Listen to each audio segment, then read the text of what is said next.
오늘은 마음의 주인이 바뀌는 일이라는 제목으로 함께 말씀을 상고하고자 하겠습니다.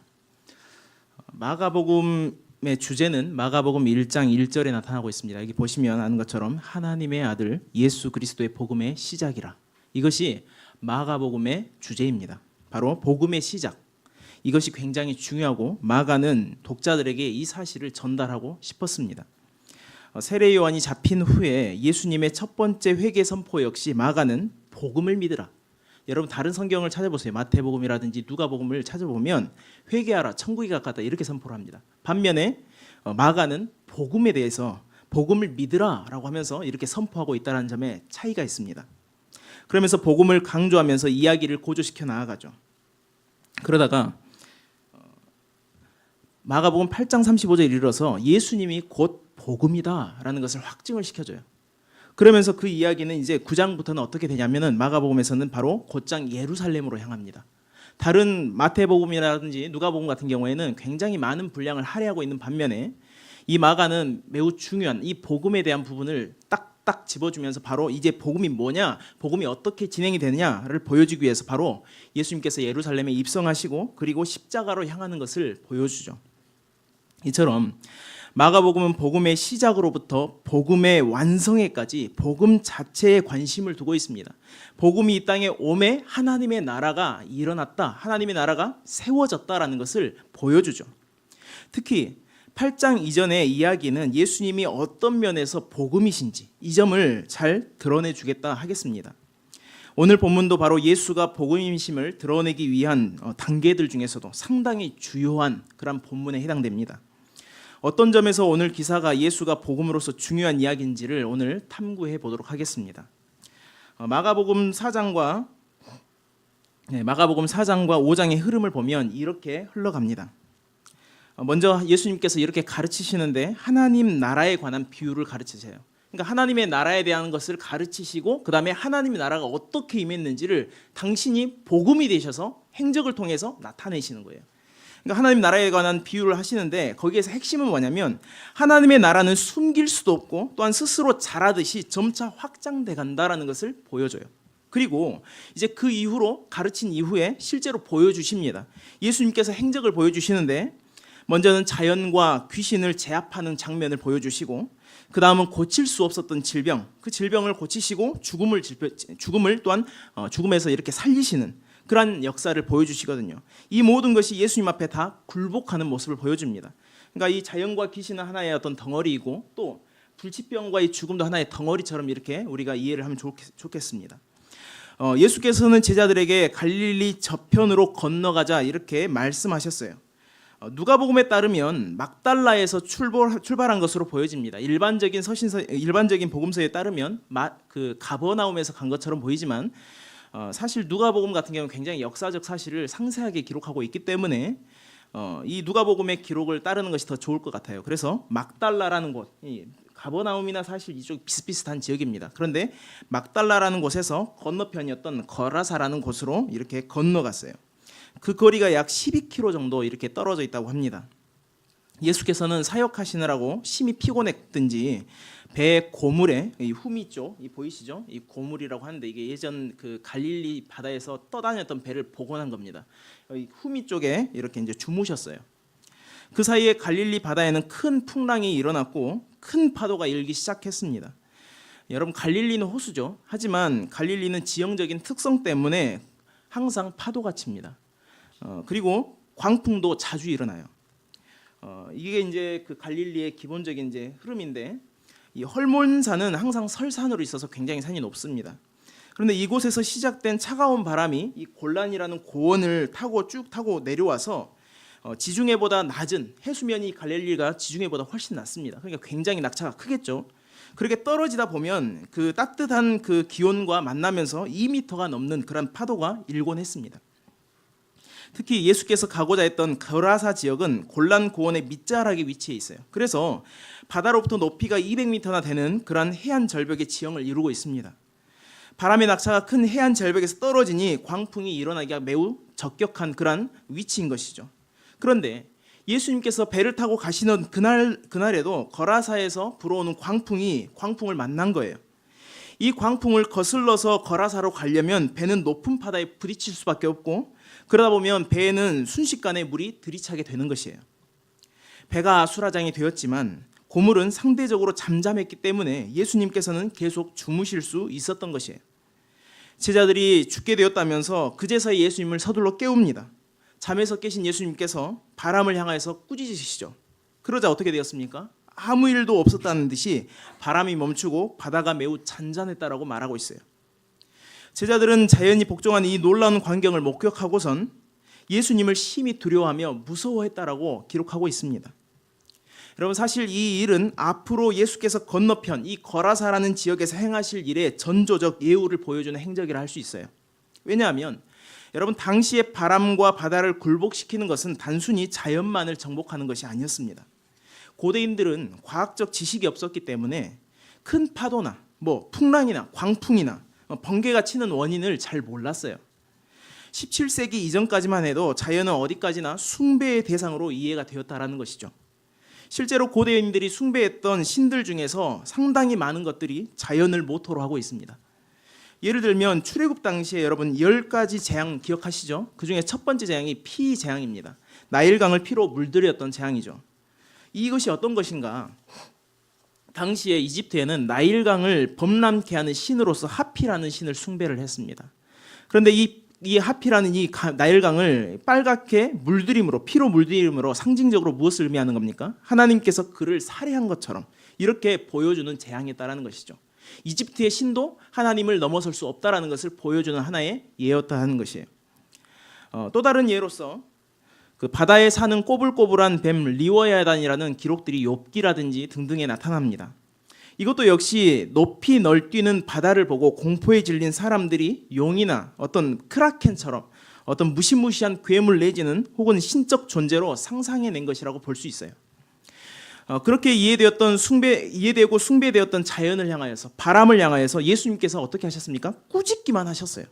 그럼에도 그것들이 모두 잠잠해졌습니다. 신화에서처럼 신들의 전쟁 마냥 치열하지 않았어요. 단지 예수님의 말씀 한마디가 가져온 충격적인 일이 바로 바다를 잠잠케 하는 일이었다라는 것이죠. 거라사에서 만나게 될 귀신의 무리들도 이 이야기의 연장선상에 있는 것입니다. 어떻게 하나님의 나라가 왕성하게 일어나는가? 바로 귀신의 권세를 꺾어버리심을 통하여서 나타난다라는 것을 증명하고 있는 것이에요. 단순히 병을 치유하듯이 귀신을 쫓는 일로 이해해서는 안 됩니다. 요새 치유사역이라고 하면서 치유 자체에 초점을 맞추고 있는 사람들이 있어요. 여러분, 이것은 성경에 대한 이해가 깊지 못한 결과라고 생각합니다. 거라사라는 지역부터 먼저 알고 싶은데요. 거라사는 헬라 사람들이 많이 살고 있었던 도시입니다. 이 데가볼리라는 도시는 뭐냐면 이 헬라어로 데카폴리스라는 어떤 합성어입니다. 그래서 10개의 도시라는 뜻입니다. 10개의 도시들이 뭉쳐 있는 것을 데가볼리라고 하는데 그 중에 하나가 거라사라는 지역이에요.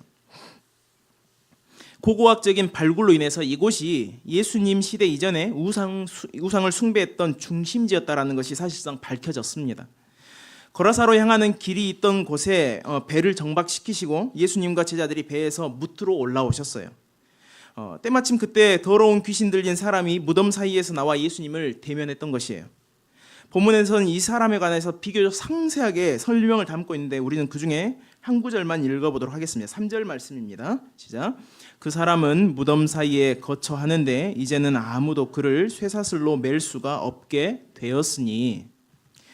여러분, 이 사람은 거라사 지방의 사람들이 쇠사슬로 메어놓거나 혹은 쇠고랑으로 결박해 놓았던 사람이라고 말하고 있습니다. 하지만 매번 묶어놔도 어떻게 했습니까? 모두 그것을 끊고 깨뜨림으로써 묶어둘 수가 없게 되었다라고 말하고 있어요. 왜 이 사람을 쇠사슬과 쇠고랑으로 묶어두었는가요? 그것은 그 이유를 마태복음에서 조금 더 상세하게 설명하고 있는데 그가 몹시 사나웠다라고 말합니다. 당시 해안가에서 거라사로 향하는 그 길 중간에 묘지들이 있었던 것으로 이렇게 보이고 그것을 통과해야만 거라사로 갈 수 있었던 것 같아요. 그런데 무덤 사이에 거하고 있었던 이 사람이 지나가는 사람들을 향하여서 힘으로 제압하고 괴롭혔던 것이에요.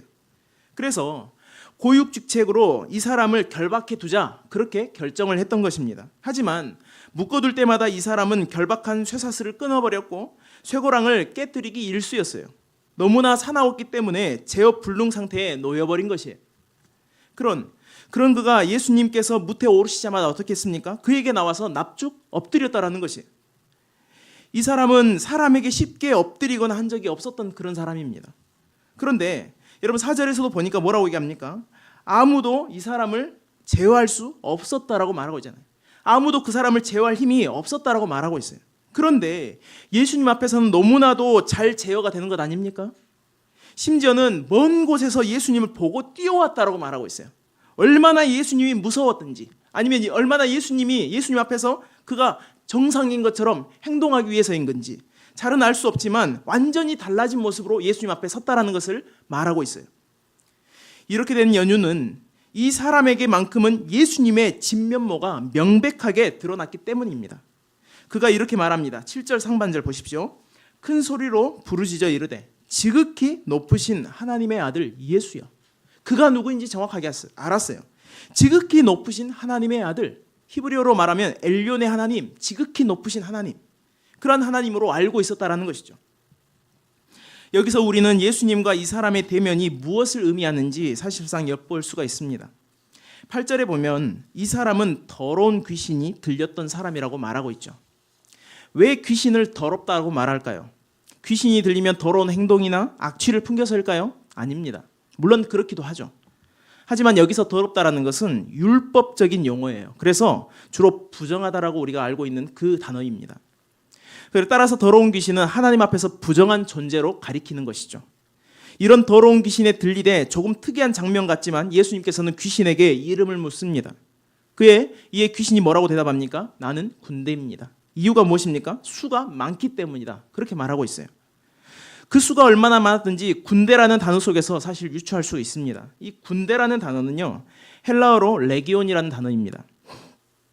이 단어는 로마 군대의 여단급 규모를 가리킵니다. 실제로 그 수가 보병이 6,000명, 그리고 마병 같은 경우에 120대, 게다가 예비 병력까지 추가를 할 수 있는 그 정도 어마어마한 숫자를 바로 이 군대라는 단어, 이 레기온이라는 단어가 품고 있습니다. 또한 나중에 여러분 돼지떼 2,000마리에게 이렇게 들어가는 장면을 볼 수 있거든요. 이것을 볼 때 귀신들이 얼마나 많았는지 그 수를 가히 헤아릴 수 없을 정도로 우리가 예상할 수가 있습니다. 부정한 귀신이 빼곡할 만큼 많았고 그 힘도 막대했다라는 것을 보여주고 있어요. 또한 여러분 이 사람이 머물렀던 곳이 어디입니까? 무덤이죠. 그죠? 율법에서 부정함의 최절정은 죽음에 있습니다. 죽은 사람 시체를 만지지 말 것을 명령하고 있잖아요. 죽은 자들이 묻히는 곳, 그곳이 바로 무덤입니다. 그러니까 무덤은 부정한 장소 중에서도 가장 부정한 곳, 그죠? 그래서 부정한 존재인 귀신들이 머무는 곳으로 일반적으로 그렇게 알려졌던 그러한 장소이기도 합니다. 그래서 귀신의 소굴과 같은 그러한 곳으로 이해를 하면 되겠죠. 엄청난 귀신떼와 묘지들이 즐비한 장소 사이에, 이 사이에는 연관성이 있다는 것을 눈치를 채시겠죠. 게다가 이 일이 있었던 지역이 어디입니까? 바로 거라사라는 이방 지역입니다. 데가볼리 이방이라는 지역이에요. 그러니까 언약적인 관점에서 이 지역도 부정적인 더러운 지역에 속한다고 말할 수 있어요. 결국에 더러운 귀신, 군대만큼 강하고 많은 귀신, 그리고 무덤, 거라사, 이 네 가지는요 지금 부정함을 극대화시켜주고 있는 거예요. 외면적으로는 단순히 건너 지방에 가셨고 미친 사람 한 명을 만나셨을 뿐이지만 내면적, 영적으로는 부정함을 대표하는 귀신들의 소굴로 들어가셨던 것이에요. 거라사에서 지금 예수님과 귀신의 대치 상황이 지금 펼쳐지고 있는 것입니다. 이 이야기는 하나님의 나라가 예수의 몸을 통하여서 구체화되었음을 전형적으로 보여주는 사건이에요. 지금까지는 사탄이 공중권세를 잡아서 세상 위에 군림을 했습니다. 앞으로도 세상은 사탄에 의해서 계속 지배될 수밖에 없어요. 때문에 귀신들은 자기들에게 오신 예수님께 대하여서 방어를 시도합니다. 어떤 방어입니까? 7절 하반절 보겠습니다. 나와 당신이 무슨 상관이 있나이까? 원하건대 하나님 앞에서 맹세하고 나를 괴롭히지 마옵소서 하니, 나를 괴롭히지 말라라고 요구하고 있습니다. 그 요구를 하는 이유는 뭐냐면 이미 예수님께서 귀신들어 이 사람에게서 나가라 라고 꾸짖고 명령하셨기 때문에 그래요. 특히 우리가 주목해야 할 부분은 바로 귀신이 방어하는 말 부분입니다. 우리가 당신과 무슨 상관이 있나이까? 귀신은 왜 이런 말로 방어를 할 수 있다라고 생각했을까요? 이 말을 쉽게 표현하면 이런 뉘앙스입니다. 내 구역에서 내가 활동하는데 왜 간섭하십니까? 그런 의미예요. 부정한 귀신이 부정한 자를 부정한 곳에서 괴롭히는 것을 가지고 어찌 당신이 간섭할 수 있습니까? 당신의 자리가 아니지 않습니까? 그런 질문을 하고 있는 거예요. 마태복음에서는 때가 이르기 전에 어찌 여기 오셨나이까? 라고 말합니다. 그러니까 도리어 귀신들이 예수님께 항변까지 하고 있다는 것이죠.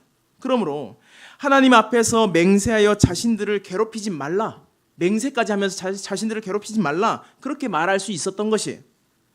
율법의 저주 아래 갇힌 세상에서만큼은 마귀가 이와 같은 권세를 당당하게 휘두를 수 있었던 것이죠. 그러나 결과가 어떻게 되었습니까? 저들의 방어는 소용이 없었어요. 지금까지는 분명히 먹혔던 전략이었는데 이상하게 예수님 앞에서는 소용이 없더라는 것이죠. 이 사람에게서 나가라 꾸중이 담긴 명령 앞에서 귀신들은 예수님의 말씀을 따를 수밖에 없었습니다. 마치 바람을 꾸짖으심과 같은 방식으로 동일하게 예수님은 귀신들을 꾸짖으셨어요. 바다가 순종하여 잠잠함과 같이 귀신들도 순종하여 쫓겨나고 말았던 것입니다. 지금까지는 무방비와 같았음에도 예수님 앞에서만큼은 무장해제가 된 이유가 무엇일까요? 그것은 예수가 바로 복음이시기 때문에, 예수가 능력이시기 때문에, 예수만이 생명이시기 때문에 이 일이 가능했던 것이.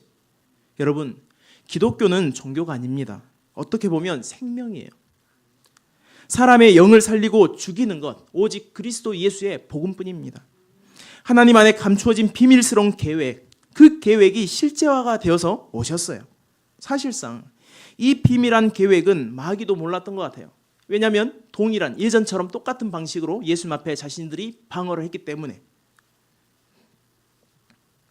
그러나 마귀의 저주 어떻게 되었습니까? 끊어지는 거예요.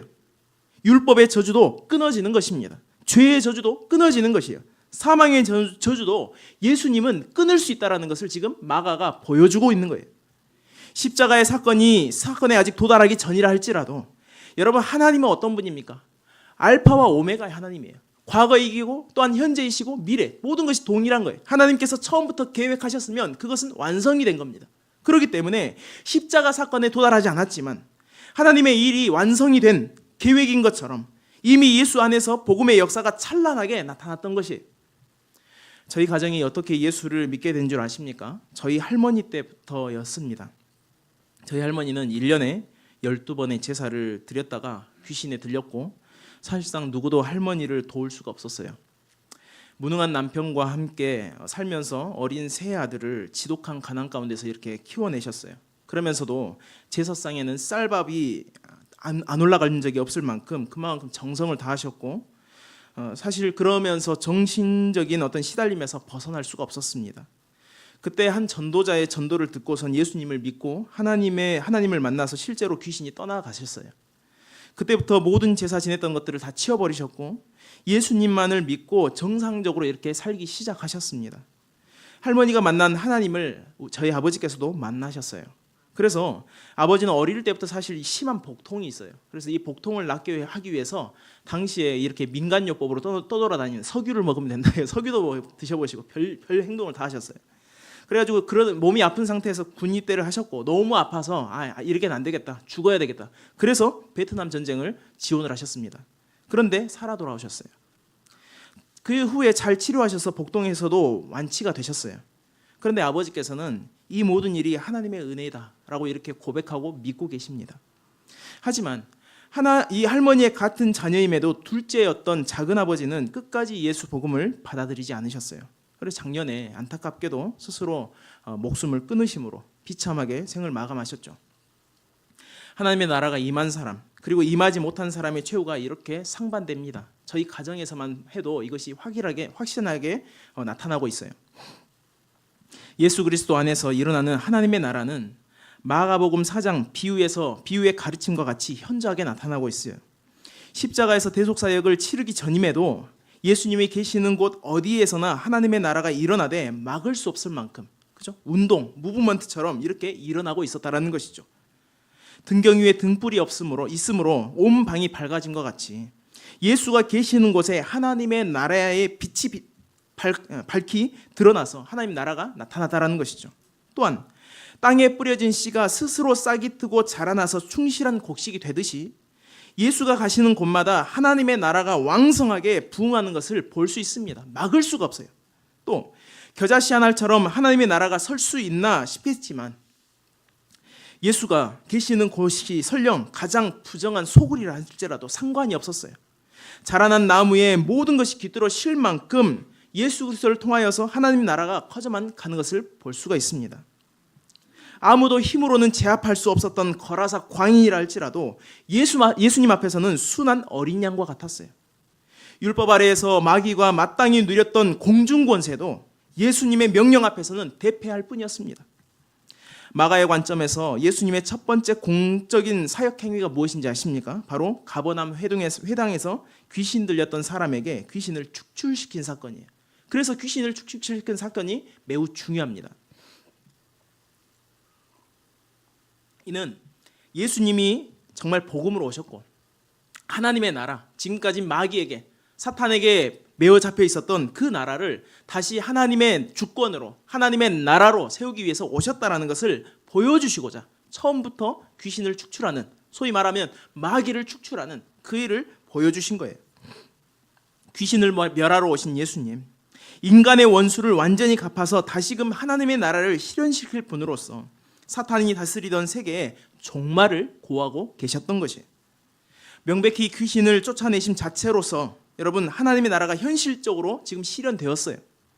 따라서 사망과 저주의 권세 아래 묶여서 소망이 없던 자들에게도 예수 안에서 하나님 나라가 실현됨으로 소망과 자유를 얻게 되는 것입니다. 군대 귀신에 묶여 벗은 몸으로 무덤 사이에 거하던 광인도 예수 안에서 불쌍히 여김을 받을 수 있었어요. 이에 그가 온전하여서 앉을 수 있었고 나중에는 자신의 집으로 돌아갈 수가 있었습니다. 하나님 나라가 바로 그에게 실현이 되었던 것이죠. 그런데 여러분 이 이야기는 여기서 끝나지 않습니다. 귀신들이 돼지떼에게 들어가서 몰사한 후에 그 광경을 지켜보던 사람들에게까지 나아가죠. 그들이 어떤 관심사를 가지고 있었는지, 그들이 어떻게 반응했는지를 마무리하고 있습니다. 사실 이 이야기는요, 이사야 65장에 나타나는 이야기와 매우 비슷한 그런 내용입니다. 이사야 65장 3절부터 4절 한번 같이 읽어보겠습니다. 곧 동산에서 제사하며 벽돌 위에 분향하여 내 앞에서 항상 내 노를 일으키는 백성이라. 그들이 무덤 사이에 앉으며 은밀한 초소에서 밤을 지내며 돼지고기를 먹으며 가증한 것들의 궁극을 그릇에 담으면서. 여러분 여기서 보면 우상 숭배하는 것을 보여주면서 돼지를 치고 하는 그런 모습들을 나타나고 있죠. 이 말씀대로라면은 사실상 이 말씀을 많이 가지고 이해를 합니다. 근데 거라사에서 돼지 치는 자들은 가증한 일, 곧 우상 숭배를 위해서 키우던 것으로 이렇게 이해가 되고 있습니다. 귀신들은 예수께서 이 지방에서 내보내지 말아달라며 돼지떼에게 들어가기를 요청했죠.